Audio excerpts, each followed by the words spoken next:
Hello, welcome to Big Bang Radio Spotlights. This is a show where we talk to independent artists from all around the world all about their music and their process for making it. I'm your host, Isaac Anderson, and today I get to sit down with the band Whale on the Wolf. Without any further ado, here's the interview. Well, guys, thank you so much for joining us. I've been very excited to talk to you today, and we do appreciate you guys taking the time. Before we kind of jump into the meat and potatoes of what we wanted to talk to you today about, which is obviously your music, I want to kind of start at the beginning. And to each of you, I want to ask, what is your earliest musical memory? Probably. I wonder if all three of ours isn't somewhat similar. We all went to church. Like, that's probably it, right? Like, that's it. Like, being forced to sing, you're like, well, you kind of just get used to singing in public and it's not a weird thing. So, like, I think that's probably realistically where it first sort of sparked. And then, like, you're in elementary school, all the, like, pageants that happen throughout the year that you're forced into, like, singing. I don't know. I think that those are, looking back at it, you probably hated doing it when you were a kid, but it probably helped mold us into, I don't know, it was probably the building blocks we needed to kind of be comfortable with what we do now. Heard that. It's either that for me or my mom had this Oprah special of Michael Jackson that was an hour long, and I remember watching it and then sitting on the carpet and rewinding it and then watching it and then rewinding it and watching it for years. On VHS? On VHS. Might have been beta. Yeah? Wow. It'd be pretty sick that was beta. For people that are watching at home that don't know what beta is, that was the predecessor, the competition to VHS that eventually kind of died out. Yeah. Yeah. And I guess, Luke, what you got my dad played the accordion. So a lot of, like, family gatherings, and anytime there's anything, you'd always crack it out. So seeing that, and growing up as a young kid and polka, and you're like, but now that you hear it, it's, I don't know. I think it's pretty sweet. We are from, I guess, what you'd probably associate with, like, the Midwest of the U.S. of Canada. Like, we're right in the middle of our country, grew up. And it was a lot of Ukrainian, German descent. Sort of polka, like dance, like all that kind of stuff. So a lot of accordion, a lot of kind of country western flair, kind of stuff like that. So my parents, I watched them play in a band when I was a young kid for all the dances and whatnot that happened in our small town and whatnot. So it was just always around us. Yeah. Was there, like, somebody in each of your lives that really kind of, like, pushed you into playing music, or, like, was that, like, something that you came up with? I don't know. What's each of your stories? Like, I think for me, like, I really wanted a bass for a long time. Everybody had guitars or some sort of instrument. I played the saxophone in elementary school. Actually, we both did. Yeah, him and I went to elementary school together. Yeah. We're OG. We've known each other since we were, like, grade 1. Oh, wow. Yeah, that's crazy. Yeah. So, and then, like, I don't know, I just kept begging, and they kind of, like, especially my parents, they thought, like, this, I skateboarded. We've done a whole bunch of different things that, they spend a lot of money on, and then 2-3 months down the road, just don't want to do it anymore, right? So they thought it'd probably be the same thing with a bass, but eventually I did get one, and I don't guess your question. No, actually, they kind of tried to talk me out of it, I guess you should say. Yeah. I wanted to play guitar, but my parents said if I was going to play any instrument, I had to start with piano. And I did, like, 6 years of Royal Conservatory, and I would just practice and stare at my dad's guitar for years until I could finally play guitar. And it wasn't until, like, after university that I played piano in a band. Wow. Well, see, all the music theory is based around piano, though. So, I mean, I always... I tell my music students that take lessons from me, like, I'm like, learning piano will help you with other instruments. But yeah, completely different beast, I wish I had piano back. I wish I had that. Yeah. I'm thankful now, but it wasn't then. My family always had a PA system, like a board, like, for live mixing and, like, speakers and a drum kit. So I always learned, like, in a weird way, I learned the tech side of it at a very young age, to be able to, like, make noise and plug a mic in and all that stuff that's, like, super important to our band, and I mean, just being in the business in general. So I was just always around it. We always had the equipment as a family because my parents played in that band, and all the stuff was really old and outdated, but it still obviously worked for what we needed to make noise. So I think the first instrument I probably realistically played was drums, and I never really got great at it, but enough to keep rhythm, still can, sort of. No, never got that good at that. I Yeah, did. right. But like, you know, like pushed me into sort of like, I don't know, singing and playing the acoustic guitar and stuff like that, and just having the building blocks to write a song kind of thing. So yeah. How exactly did you guys get started? It sounds like you and Luke were really kind of connected at a very young age, but how did you kind of get together everybody else and really start the group? Lucas and I are from a town called Saskatoon, Saskatchewan, which is like dead center of Canada. Dead center. Hub City. It's probably a population of, I think, like 280,000. 280. So it's like 280,000. It was quite a bit smaller when we grew up there. So we always played in bands together growing up from a young age, probably from like grade 9 and on. Like Lucas and I have been playing music together. You think about it now for a long time, like 18 years or something like that. Something in and around that, let's just say. We moved out to Edmonton, Alberta. That's where we're based out of. That's where we're coming to you from right now. And we started playing in a couple of bands, cover bands off the top, just cutting our teeth, learning how to play live, learning how to figure that all out, and trying to throw some originals in there to see how the crowd pops to them, right? So we've been playing together for a very, very long time. We kind of got into the Edmonton music scene, which Edmonton's like rock music scene. Edmonton is a pretty rough around the edges town. It's like an oil, like blue collar town. So they really dig their rock and roll. They really like going out to shows. It's a really good place to sort of like, with a lot of great venues, and a lot of people are really passionate about rock music. So it really worked to our favor that that's what we kind of like to do. Yeah. So the scene, like the music scene here is great. And we had a really good, like when we met Keenan, it was just like this really great pocket of like 5, 6, 7, 8 bands that we all just sort of like built these bills around, like from weekend to weekend playing in like dirty clubs. And that's where we met Keenan. Was like he was playing in a band called Forrester, which he still plays in. We were playing in a band called the Teenage Gentlemen, and we were playing on bills and reciprocating and doing all this stuff. And then and then our guitarist was in another band, and then our drummer was in another band, and in sort of just this magical scenario, a few bands broke up all at once. And then we were like, well, hey guys, you guys want to play in a band together? And that's sort of where it sort of came together. It just sort of worked out for us anyway, yeah.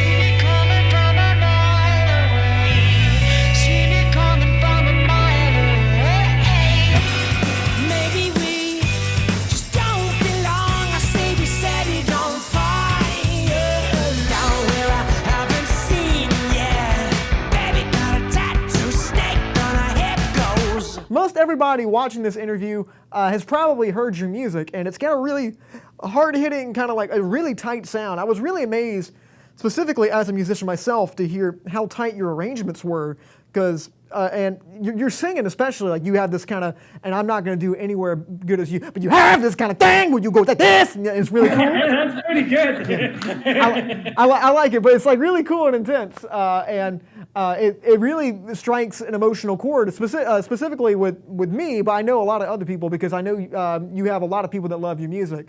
When you write your songs, like, do you guys tend to write collaboratively, or do you each of you kind of bring in songs together, and like, do you go in kind of saying that's the kind of music that we want to make, or is it like we're just going to play and see wherever it takes us, like basically kind of throw things at the wall and whatever sticks, regardless if it sounds like the last stuff we did or not, we're going to do? I think it's there's a bit of both, kind of. Like there's been times where Ryan will come in with already a song basically written, or Keenan, for example, and then we just add our own parts to it. And then there's other times like, someone forgets something at home and we're waiting for him to come back and just start jamming on something, and it comes out that way. So it's, we've had a couple of accidents like that. Yeah, where we wrote a song because someone forgot their cymbals. You know what I mean? It's just, I don't think there's ever any kind of like sit down and, okay, this is the direction that we want to write a song, and let's write a song like that. Again, like there's stuff that we don't have recorded and released. There's stuff that pulls more from like a singer-songwriter countryside to stuff that's kind of borderline like hardcore shit. Pushing on punk a bit. Yeah. But I think as far as like us sitting there and trying to figure out what we're trying to sound like, I don't think we've ever done that. And I think that that's what makes our live show really, really entertaining and really like surprising along the way. A little more dynamic. A little more dynamic, but I think that also like that has been a big struggle for us is that we've heard this for years and years and years. Maybe it's been a hindrance to us, but everyone always says you got to find your sound, and I don't think we've found our sound. Yeah. But I think our sound is not really having a sound. You know what I mean? Or Like, else we'll get you're too hard for this type of genre, but you're not hard enough for this type of genre. You know, you've fallen between the crack in that, and to me, I would rather just be who we are than try to fit into some sort of mold, because I think that would just wreck the whole thing. Yeah, I heard you guys described yourself on your website as hard pop. I've never heard that before, but I think that's a really cool description of it, I guess. there are very much like in the melody and the songwriting. I don't mean to. It just comes out that it's very melodic, and I think that lends itself to a more of a pop setting. But I think the music we write is a bit heavier, and the connotations of the lyrics are quite dark. You know what I mean? So dark pop, hard pop, I don't know what you want to call it, but that's sort of, I guess, where we sort of land. The As far boys as like us and the girls love us, right, boys? This is a more specific question for you, Ryan. Like when you write your actual lyrics out and everything, do you tend to go more for like an experiential kind of standpoint with your lyrics? Because I mean, it seems a lot like they have to be coming from somewhere, or you're just a really awesome storyteller just crafted this out of nothing. I don't know, specifically the lady got her snake on her hip, like that. That kind of stuff. Like, I mean, I don't know. Like, do you experiential storytelling? How do you go about like crafting stories? I would say that like my personal life is pretty pedestrian, but I have led. I don't know. I've been around people whose lives are a lot more interesting than mine, and I think that none of the songs are autobiographical to like my own life, but definitely like they are from the canon of like my realm of what I've experienced in my life and the people who I've been around, and sort of like I think that they definitely you could sort of like they're on the canvas that is my life, but none of the stories that I sing about are really about my life at all. Let's hop away from music just for a second and kind of do something a little off the wall. And I imagine you guys all have kind of artistic endeavors, I imagine, outside of music, but just in general, this could be anything. If you guys weren't playing music, what would you be doing? Keenan? Graphic design. Keenan is, we just put a music video out last week.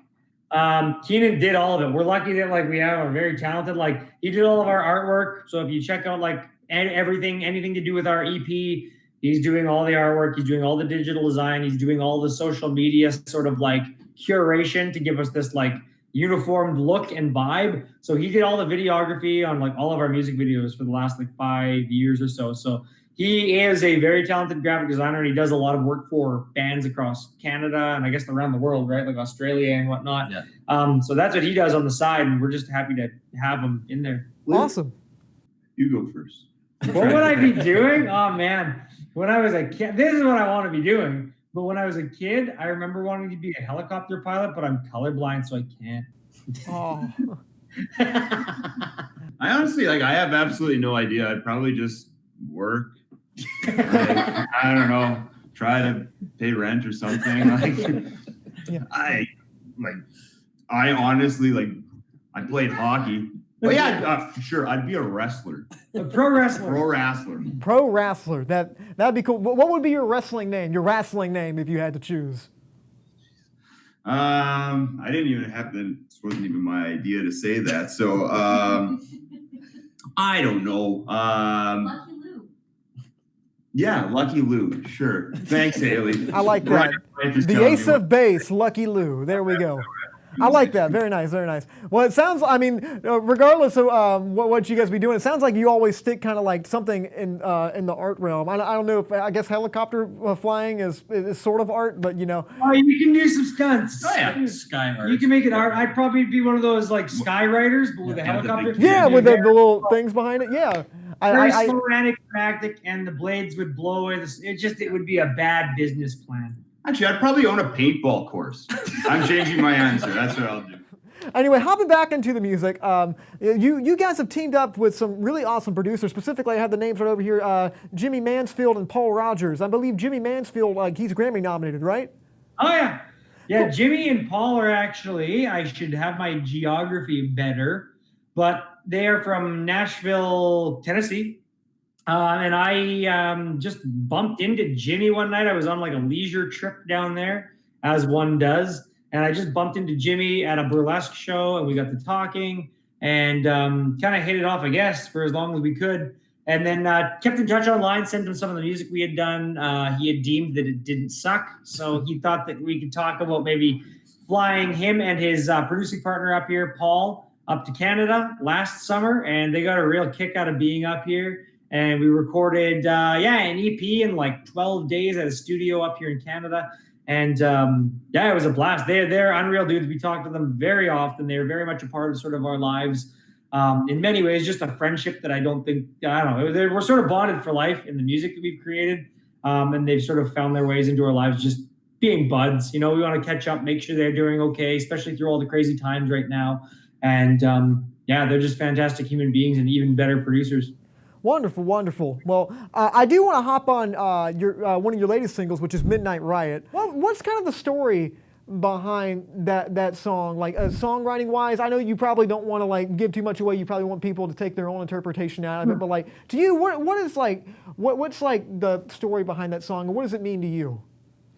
I find that a lot of the songs that I write have a bit of a cynical outlook on life, and I think that a few of the themes I've found that a couple of our songs sort of are based around is terrible people getting into who are like on their own, probably not in a good spot to be in a relationship, coming together to form even worse like duos, and that song to me it paints a picture of my younger days when we used to go to like bush parties and do all kinds of terrible things that were sort of probably on the outside of the law.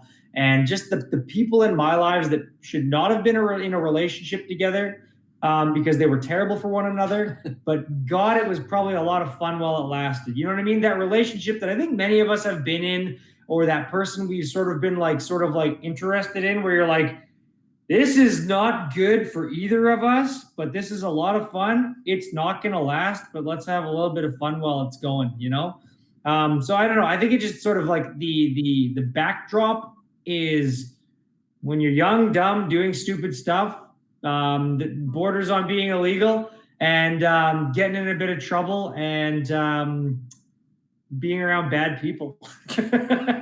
Awesome. And that's all on streaming right now. And real quick, before we kind of get into like plugging the social media accounts and everything, what's next for you guys? Do you guys have anything kind of coming down the pipe as far as new music, live streams and stuff? Absolutely nothing. Absolutely nothing. Okay. I guess what I would tell you is you have your hands on our entire EP, like our 5-song EP. And I've listened to it. So those songs don't exist up here in Canada yet. Like we gave that CD out to college radio in the US, and that campaign is like wholly its own thing. So up here in Canada and on streaming, we only have Midnight Riot from that EP out in the world, as far as like you can go and find it online. So realistically, like we're doing the thing that every artist is doing these days, where we're releasing single one at a time online. We're packing it with a bunch of content that revolves around it, creating a vibe around the song in an artistic manner, telling a story with video with each single that's going to be coming out. And probably over the next 4 months, we're going to have a ton of content that's going to be built around all these songs. So there's a song called Veins off of our EP. We're going to be putting that out to streaming next, I think, as far as the order is concerned. We have a music video shot for that, which is like pretty high concept for us producing it on our own. And we're really another one we shot all by ourselves too. I think that's like our thing, is like, especially because of the way it is now with COVID and just sort of the way the music industry is now. We got to do a lot of stuff on our own, and I think we're getting really good at doing it on our own. If people want to keep a track of what's going on with you guys, how can people keep a track of you on social media? We're on everything. Yeah, I think I shouldn't say the only thing we're not really hot on is TikTok. I think you guys are allowed. I don't think you need to be hot on TikTok right now. I think you guys can probably skip that one. So Yeah, so Facebook, I think Instagram's our big sort of engine for that stuff. But Facebook, Instagram, YouTube. Twitter, Spotify, YouTube, our new music videos on YouTube. iTunes, Google Play. Yeah, we're sort of everywhere that music lives, whether it be in audio or video. So I think the big thing we're trying to really push is that new music video we just put out. We're really happy with it. So YouTube, yep. lovely. Well, thank you guys so much. Right before we end, I do want to ask you one more question. I don't know if you've ever watched a Big Bang Radio Spotlight before, but along with a musician, I love film. We do a show here called Big Bang Cinema, and I think a lot of musicians have a soft spot for film in some way, form, or fashion, and I think they're not too many worlds away, and a lot of people are even involved in film that are musicians. So before we go, what is each of your favorite movies? Uncle Buck. That's a good Hands one. Yeah. Oh my God. I'm going to drop on you just because it's here. It's in my brain and you said it. Home Alone. Okay. You love that answer. Yeah, I like that. But those are a couple of Macaulay Culkin. Yeah, but say there's a Macaulay Culkin theme going on right now. Yeah. I'll throw a Kieran Culkin movie in there. Because I'm obsessed with editing. I love that side of the film industry. We'll go with Scott Pilgrim. Oh, that's so good. Yeah, the editing on that is insane. Yeah, Favorite movie? that's pretty. And it was shot in it's pretty damn Toronto, good. wasn't it? A lot of it was, yeah. You could have Yeah. said Jurassic Park. Thanks to Whale and the Wolf for sitting down with us and talking all about their music. If you guys want to see more interviews just like this, you can go to facebook.com/Studio67NCC, youtube.com/NashCommCollege, or you can find us on Instagram at Studio67NCC. Thank you all for watching. I'm Isaac Anderson, and until next time, stay lovely.